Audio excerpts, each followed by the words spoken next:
World of Warcraft is often the first thing that people think of when they hear the term MMORPG, but despite its legendary status, it's had struggles with RMT, real money transactions, players who seek an edge by trading real money for in-game currency.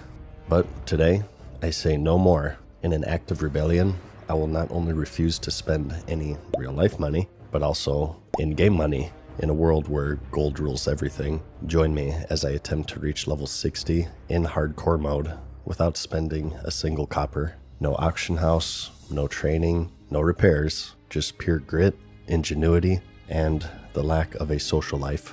This is the Penny Pincher Challenge. Hogger down, level 14, fresh can of the dew of the mountain. That's what I call some beautiful gameplay. I got a comment recently that I'm too zoomed in and that it's annoying, so I'm gonna try to adjust things here for you guys. Alright, how's that? We good? So we have 95 shots left at this point. We've been rationing them fairly well. Remember, once we hit the high teens, we'll be able to farm the Dark Shore Golems for more, so just bear with the melee gameplay for now. But really, considering that I still only have the starter gun, melee might be the better call at this point. I think now's also a pretty good time to farm up the magic candles I mentioned, so we can pull from ranged if need be. So I head on over to the Cobalt Cave northeast of Goldshire, and it's not too bad. The mobs are gray at this point, so they don't really put up much of a fight. But as for the drop rate, it's horrendous.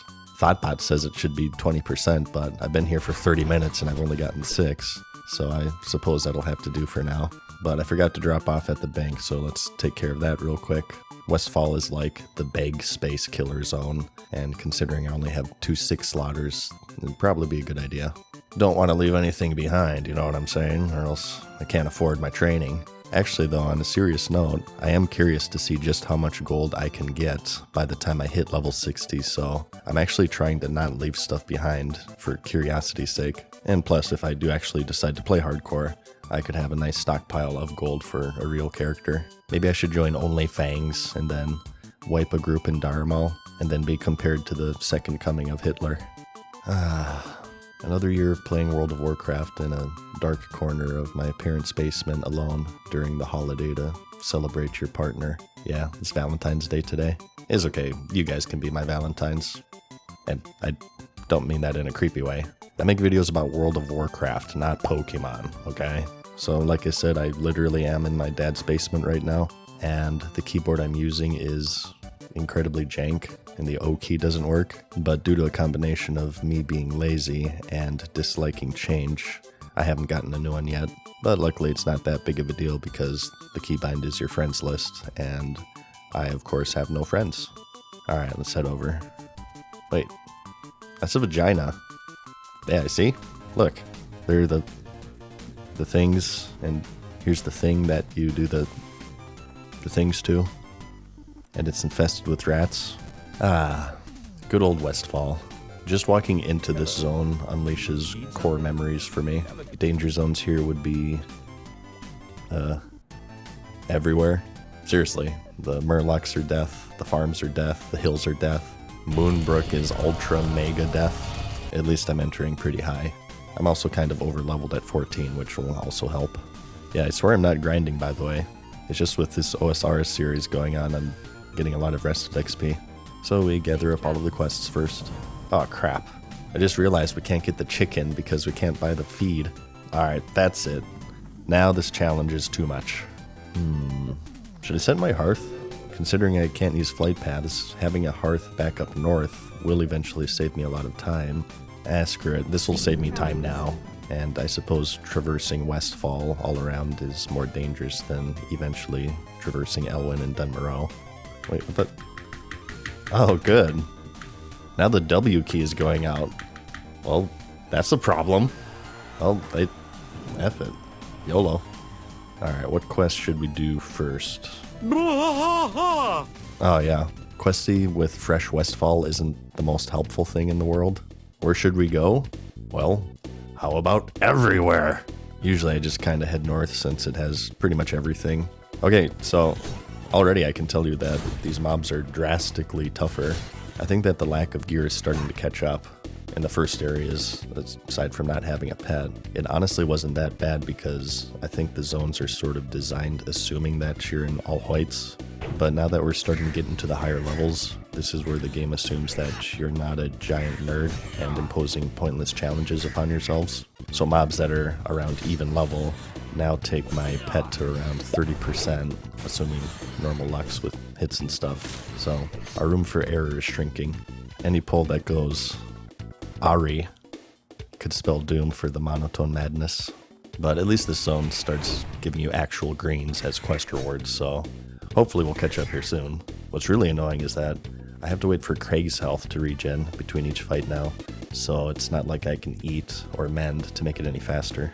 Honestly, if I didn't get this green axe, I think I'd be kind of screwed. Oh, easy chest. Bet you wish you were a dwarf, huh? Oh my god, potion orgy. Here, let me show you a 1000 IQ trick for the pocket watch. So normally you need to kill Benny Buttclap in there, or he kills you usually because he's a pumper. But if you just go on the side here and position your camera like so. Yeah. It's tough being so skilled at video games sometimes, you know? Actually, here's something funny. Back in the original release, you could click on anything through a wall without line of sight of it, as long as it was within range, which was really overpowered for some quests. Like for instance, there's the one in Altrek Mountains where there's a bookshelf against the wall. You used to be able to get it from the outside. I remember when I used to duel my friends in Menethil Harbor, there was a chair in the inn that was next to the wall that would let you teleport through. So I would use that whenever I needed to run away. They nerfed it at some point, but as you just saw, you can still do it if you can maneuver your camera such that you can visually see the object. Uh-oh. Go! Oh my god, stupid W key. Oh. Alright, let's try some Harvest Watchers. These are kind of scary because they're mechanical, meaning that my pet's growl won't work, and neither will my non-existent serpent sting. Uh-oh.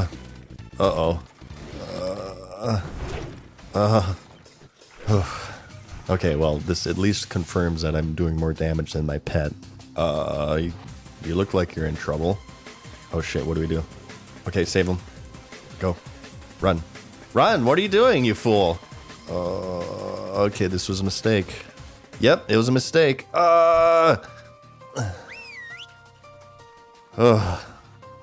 Okay.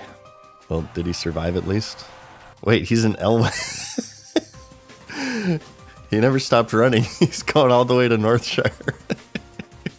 Alright, well, let's turn in the pocket watch and the oats. I can actually use the bag, which is pathetic, but it puts me at 3 of 3. And I hit level 15. Choices. Revive speed or armor here? Well, revive speed is assuming I will make mistakes, which I will not, so armor it is. Oh, look at that upgrade. 3 armor, baby. Now we're talking. Oh, speaking of which, my pants are going, which is kind of weird because I'm hardly ever taking damage. There must be some sort of ambient gear decay when you're in combat that I never realized existed. I always thought that armor took durability damage when you were hit, and your weapons took damage when you swung them. Alright, so the trappers are pretty deadly. I used to have an add-on that tracked the most dangerous enemies, and I think these were the top 3. It's all because they have this net that hooks you in place, so if you're not a gnome, you're screwed. At some point in the game's history, during the beta I think, they used to actually drop them. There were consumables called hooked nets, and they rooted the target in place for like 10 seconds, sort of like a farmable, really sticky glue, but they removed it because they didn't want the Alliance to have the same overpowered items that the Horde does. And the reason why they did this is because Alliance players are of course more skilled than the Horde, so it would just make things too unfair. Okay, so this is a death hub. These coast runners will just sneak up and gank the crap out of you. So let's just get the 3 eyes and get the F out of here. If we're lucky, we'll get the treasure map, which I think leads to a better bag, as well as a green belt, which would be nice. Alright, eyes done. In case you were wondering, by the way, this game is still really active. It is a Friday night as I record this, but it's nice to know that I'm not the only lonely bastard out there. So, shoutouts to these fellow degenerates. Alright, that's the Defias done. Not too bad, had a couple of scary moments, but nothing I can't handle. Uh-oh. My belt's going now. Where's Joe when you need him? I need a little bit of that force strength, force stand, you know what I mean? Oh. Good glove upgrade.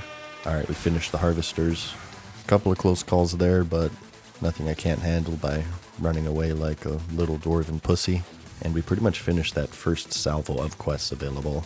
The Defias, Knoll, Stew, Pie, Feed, the Watch, the Bandanas, and the Harvesters. From the Harvester quest, I get these Deece leather pants, and from the Bandanas, I get my first green cloak. 3 days later. Alright, we're back for another session. Got a new keyboard, so no worries about that. I've been thinking, and I kind of regret making this a solo challenge, because a Dead Mines run would be pretty effing hype right about now. But I guess at the same time, do I really want to subject 4 other poor souls who are willing to put up with a Hunter Raptor striking the whole run? And Pug dungeon runs in hardcore mode haven't really worked out too well for me in the past. Oh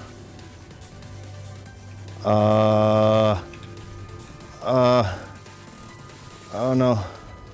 Really sticky glue. Oh no. Oh no. Fear. Oh god. Nifty stopwatch.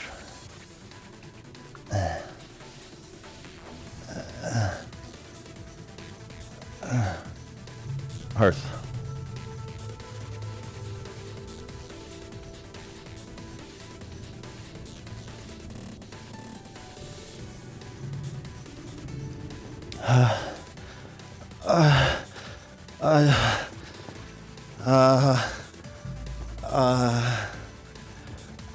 I'm done with stream, you guys. My colon. Come on, give me something good.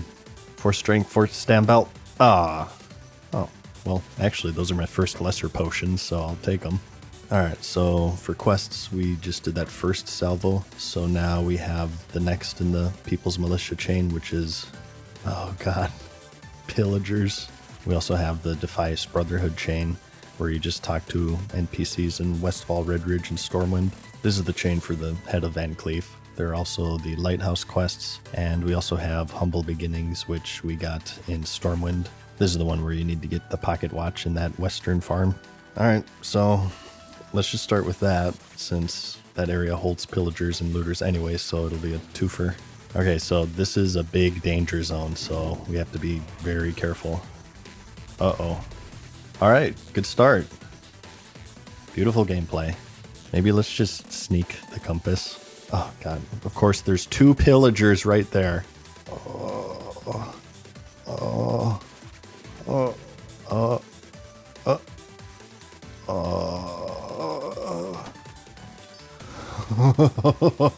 my god. Whew.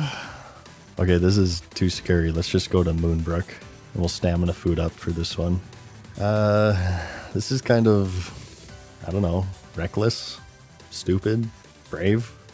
Yeah, let's go with brave. F it. Let's just rip the band-aid off. As a level 15 hunter that hasn't spent a single copper, let's enter the bandit town of Moonbrook.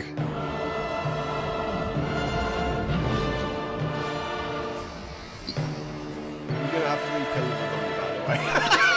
Yeah. Yep.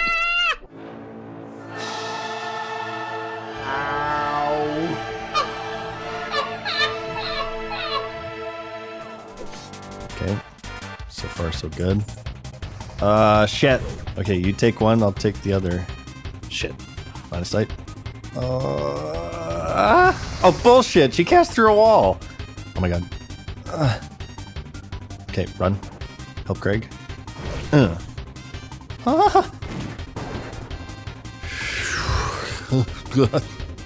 Alright. Only 27 to go. Eat your Ken. Ding, baby. Alright, let's take you out. Oh. Hello. Oh, shit. Oh, God. Okay. Let's drag you. Oh, great. Oh, thank God there's another player there. Okay. Good miss. Run. Get him, Craig. Okay, die. Save ammo. I only have 79 shots left. Alright, so this is going smoothly. just doing some solo pulls here. I did have another double, but it was just 2 looters, which aren't bad, aside from the fact that they disarm, I guess. I'm avoiding buildings, obviously, since they're pretty cramped. Oh, well, it's nice, but I think I'll stick with what I have since intellect is kind of useless for me, since I'm never in danger of running out of mana. So I get to the point where I just need 1 pillager. Gee, it would be nice if I had some sort of ability to track humanoid enemies. I should really consider adding that into the game. Okay, we are alive. This part doesn't give any quest rewards, so instead of heading back to Sentinel Hill, I'm just gonna go to the lighthouse quests instead. I have all of the oil flasks from the harvest golems already, so that'll be an insta-turn-in. This quest for Murkai gives this torch, which we'll actually use, believe it or not, because remember, we can't train dual wield at 20. I think I'll be the only hunter to ever play the game to actually use this, which is pretty boss, actually. Before we do all this, though, I think my heart could use a little break. Let's just head on over to Red Ridge, and we'll do the Defias Messenger instead. This is where we get into the true challenge here, the walking. This part is usually kind of annoying by itself, but once you get the flight paths, it's not too bad. But obviously, since I can't use those, the walking required in this run is going to be legendary. It is an interesting design element that doesn't really get the appreciation that it deserves. It's a tricky balance because you want the world to feel big and daunting. That's one of the core pillars of the MMORPG, is this massive world. So you have to hinder navigation to some degree, but at the same time you don't want to annoy the player too much. It's the age-old flying debate. Back in the original release, I remember all the time that people would be on the forums begging for flying mounts. How awesome would it be if we could control our griffins? Of course, we eventually got that in BC, and that's all well and good. I think it's a big part of the identity of BC, but at the same time, one of the things that the Outland lacked, I think, was that feeling of enormity, because you would eventually be able to fly from one corner of a zone to the other in like 1 minute. Remember in the Warlords of Draenor, the developers were really firm on no flying for all of the expansion? People were freaking out, and the 10 people left playing threatened to quit if they didn't, so they had to cave in that case.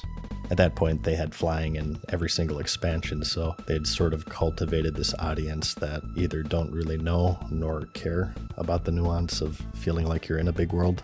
The inconvenience is not worth it to them. They just want to get through their daily chores so they can log off as quickly as possible because they love the game so much. But anyways, what I'm saying is that I think that's one of Vanilla's greatest strengths. On one hand, you do have pretty good travel options like flight paths or warlock summons and ground mounts, but on the other, not being able to fly other than flight paths sort of retained this feeling of enormity that I think still shines to this day. When people praise Vanilla, a lot of the times they'll mention the Old World and Eastern Kingdoms and Kalimdor, and I think that it's this balance that they hit, and the world feeling huge is a big reason why. But yeah, for me, it kind of sucks a big dick. Between this and the OSRS series that I have going on, I feel like 70% of my game time is watching my character crawl around the world and staring blankly at my monitor in the dark corner of my room with nothing but the luminescence of my monitor to keep me company, and questioning all of my life choices that led me to this moment. Hey Dad, can you give me another Mountain Dew?